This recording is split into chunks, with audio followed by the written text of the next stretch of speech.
Welcome back to my channel. For the past several years, I've been traveling the world mostly solo, not to escape life, but to understand it differently through movement, solitude, culture, and the strange clarity that arrives when you remove yourself from everything familiar. What started as travel slowly became something else. A kind of walking philosophy. A way of reconnecting to yourself through landscapes, long conversations, silence, discomfort, and the emotional shifts that happen when no one around you knows who you've been before. Lately, I've been calling that journey the solo ways. Not because I think solo travel is about being alone forever, but because there's a certain kind of strength that develops when you learn how to fully meet yourself without distraction. And South Korea has challenged me emotionally in ways I never expected. I'm Noe Rose, and over the past several weeks, I've been traveling through South Korea mostly alone, moving slowly through coastal towns, temples, forests, cafes, conversations, trying less to consume this country and more to understand why it has affected me so deeply. I think solo travel changes once you stop chasing landmarks and begin paying attention to what certain places awaken inside you. And Korea has been doing that to me constantly. Not loudly, quietly, persistently. Like a thought that keeps returning long after you leave the room.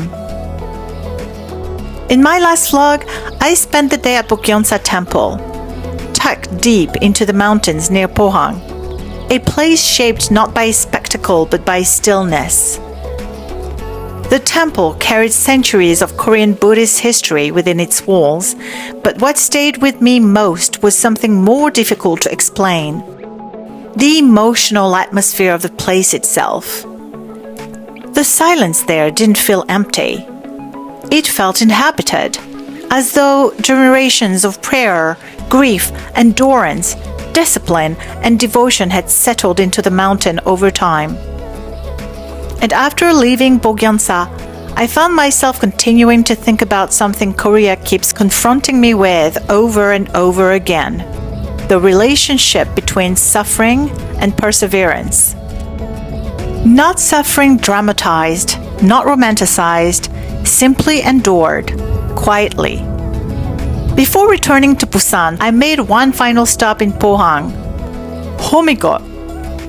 At first, I came because of the giant hand rising from the ocean, one of those places you see repeatedly online while researching Korea. But standing there later, with the sea wind pressing against my skin and the horizon stretched endlessly open in front of me, I realized this place was carrying something much heavier than visual symbolism. Homigot didn't feel designed merely to be photographed. It felt designed for reflection. Before reaching Sunrise Square, my K-Ride driver dropped me near a small place along the coast called Red Bean Cafe. And this is something I've started noticing more the longer I travel alone. The most meaningful parts of a journey rarely announce themselves in advance. You walk into a cafe for coffee and somehow leave carrying part of a story you never expected to touch. Inside Red Bean Cafe, I met two locals who told me they had been involved years earlier with the installation of the Homigot sculptures. I never asked enough questions. I never even got their names.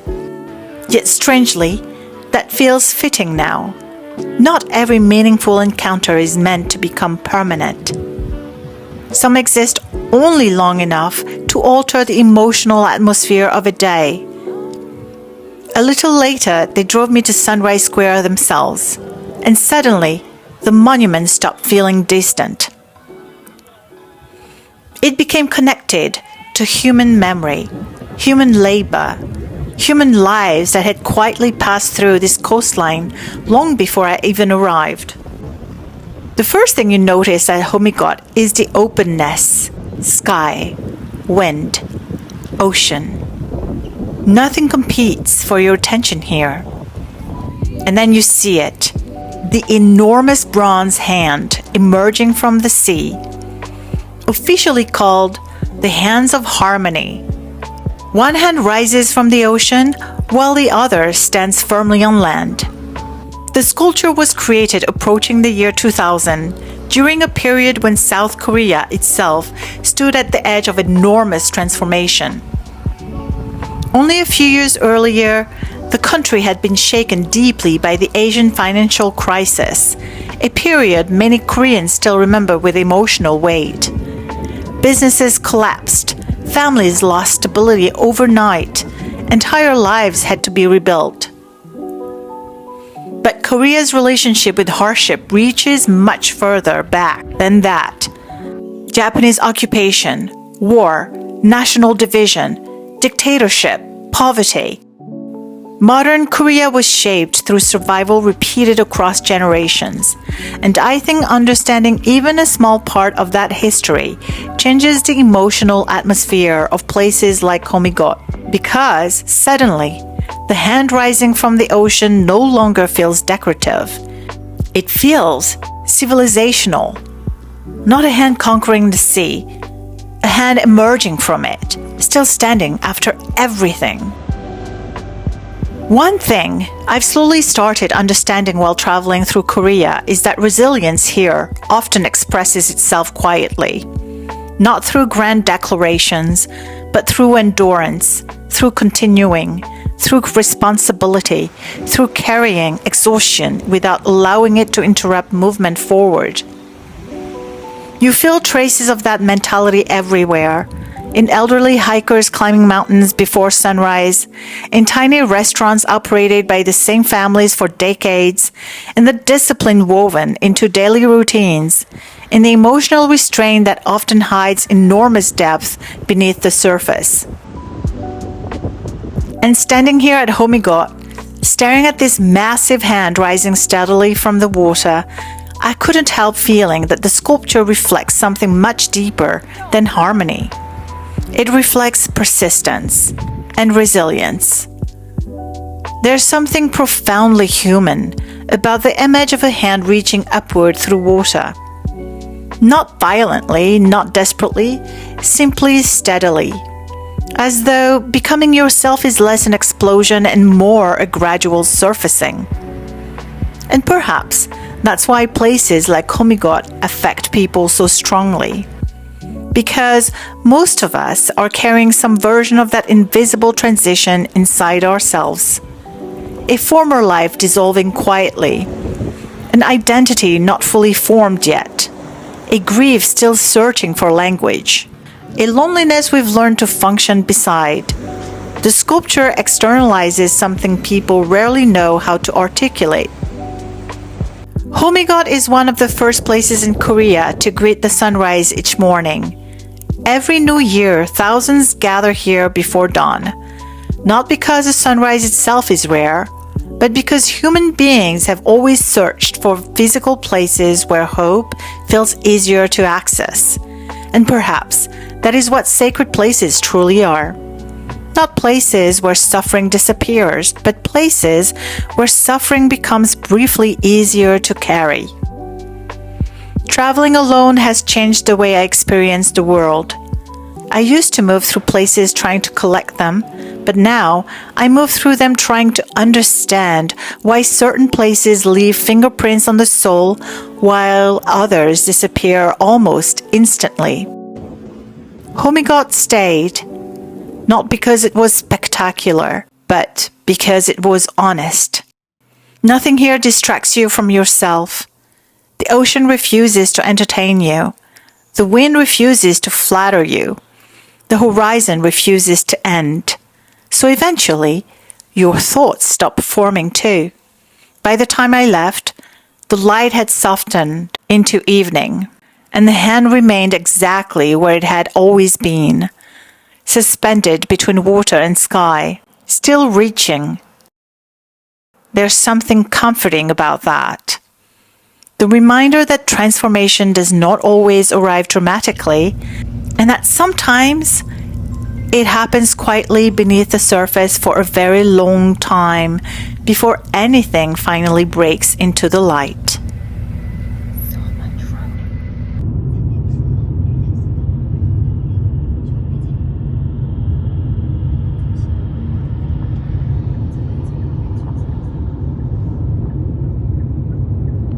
I left Pohang around 6:30 p.m.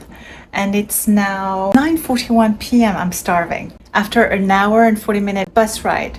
So you want to take the express bus from Pohang to Busan, and then from Busan to the hotel, which is by Gangwali Beach. I took a K ride that took about 40 minutes to get here. It's very cute. This is it. This is have a nice little room. Let me just turn this around so I can give you a better tour. It's very cute. Where's the light? Let me find the light. There it is. There it is. You've got the classic home shoes, entering bathroom right there, and you enter the room with a queen size, it looks like a king size, but it's a queen size bed with let's see, what do we have here? What's across the way? You've got apartments, big TV. They love big TVs here, and my little terrace. So cute. Look at that. And views on the bridge and the ocean. Isn't that cool? So cool, right?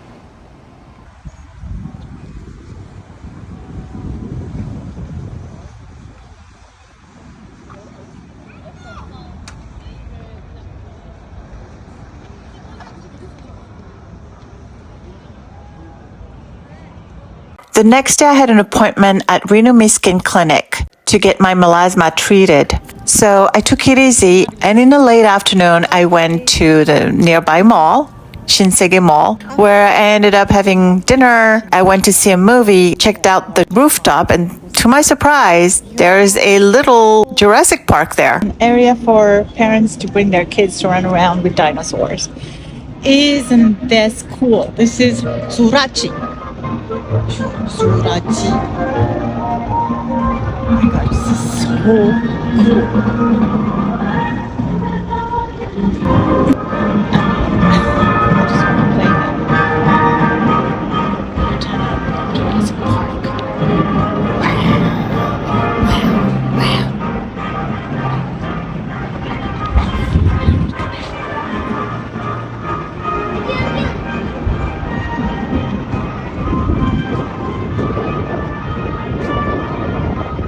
I mean, how cool is this?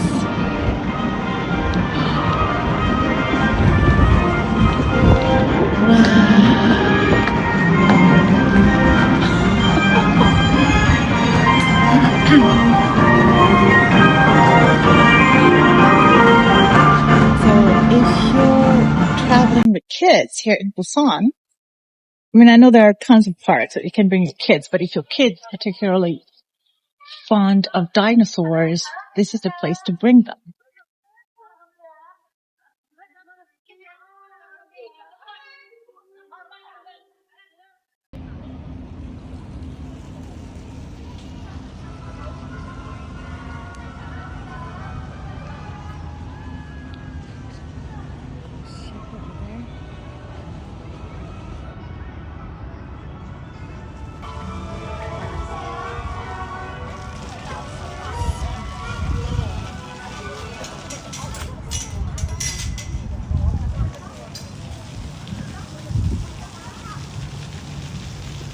출발하겠습니다. 손잡이 꼭 잡아주세요. 출발.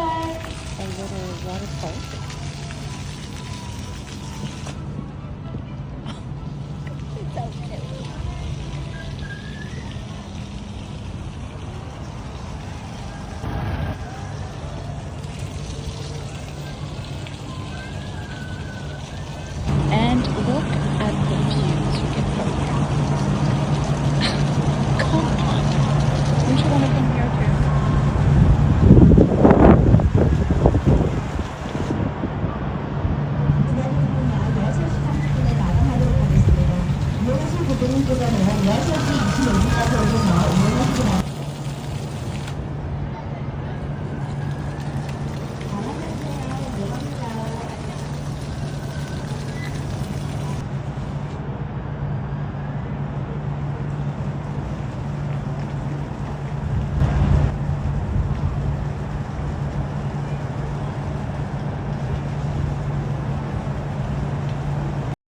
right across the way from the Busan International Film Festival venue.